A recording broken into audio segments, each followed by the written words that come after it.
السلام علیکم۔ ملک الموت کا مشہور قصہ ہے کہ ایک مرتبہ اللہ تعالیٰ نے ملک الموت سے پوچھا کہ تم نے بے شمار روحیں نکالی ہیں، دن رات کا یہی مشغلہ ہے، یہ بتاؤ کبھی کسی کی روح نکالتے ہوئے رحم بھی آیا؟ تو فرشتے نے عرض کیا کہ صرف 2 آدمیوں پر رحم آیا۔ تو اللہ تعالیٰ نے فرمایا کون ہیں جن پر تم کو بھی رحم آ گیا؟ تو فرشتے نے کہا کہ اللہ پاک ایک مرتبہ ایک سمندری جہاز جس میں عورتیں بچے سب سوار تھے سمندر میں سفر کر رہا تھا، طوفان آ گیا اور جہاز ڈوب گیا، کچھ لوگ غرق ہو گئے اور کچھ لوگ تختوں پر تیرتے ہوئے اپنی جان بچانے میں کامیاب ہوئے۔ انہی جہاز والوں میں سے ایک حاملہ عورت تھی، کشتی کا ایک بڑا تختہ اس کے ہاتھ بھی آ گیا تھا۔ اندھیرے اور طوفانی رات اور سمندر کے بیچوں بیچ وہ عورت تختے سے چمٹی ہوئی تھی۔ اسی حالت میں اس نے ایک بچے کو جنم دیا اور اس بچے کو اپنے سینے سے لپٹا لیا۔ بچے کے کھانے پینے کا سامان نہ تھا، نہ حفاظت کا کوئی بندوبست تھا۔ اس حالت میں اے بزرگ و برتر، آپ کا حکم یہ تھا کہ اس عورت کی روح قبض کر لو۔ اے اللہ، میں نے روح تو قبض کر لی لیکن آج تک رحم آتا ہے اور یہی سوچتا ہوں کہ نہ جانے اس بچے کا کیا ہوا ہوگا۔ اللہ جل شانہ نے پوچھا تجھے دوسری مرتبہ کس پر رحم آیا؟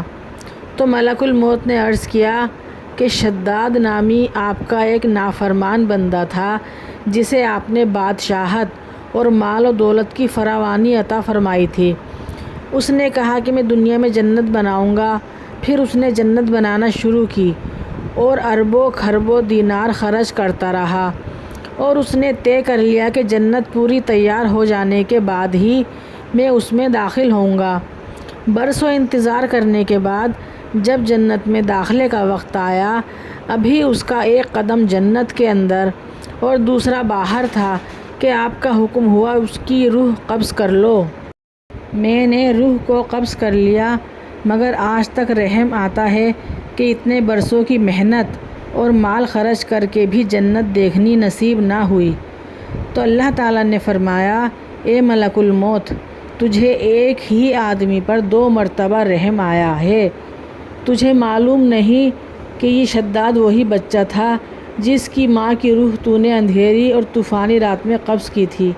ہم نے اپنی وسیع رحمت اور شان ربوبیت سے اس بچے کو بچا لیا اور پال پوس کر پروان چڑھایا، اسے ذہانت و فطانت دی، صحت اور طاقت دی، عزت عطا کی، یہاں تک کہ بادشاہ بنا دیا، اور جب بادشاہ بنا تو ہمارے مقابلے میں جنت کی تعمیر شروع کر دی۔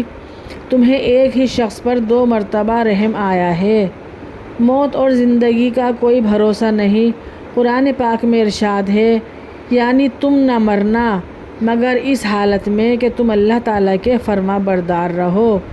گویا مرنا تو غیر اختیاری ہے مگر ایک بات ہمارے اختیار میں ہے، وہ یہ کہ موت اچھی حالت میں آئے، اور اس کا طریقہ یہ ہے کہ اپنے آپ کو ہر قسم کے گناہوں سے ہر وقت بچانے کی کوشش رکھیں۔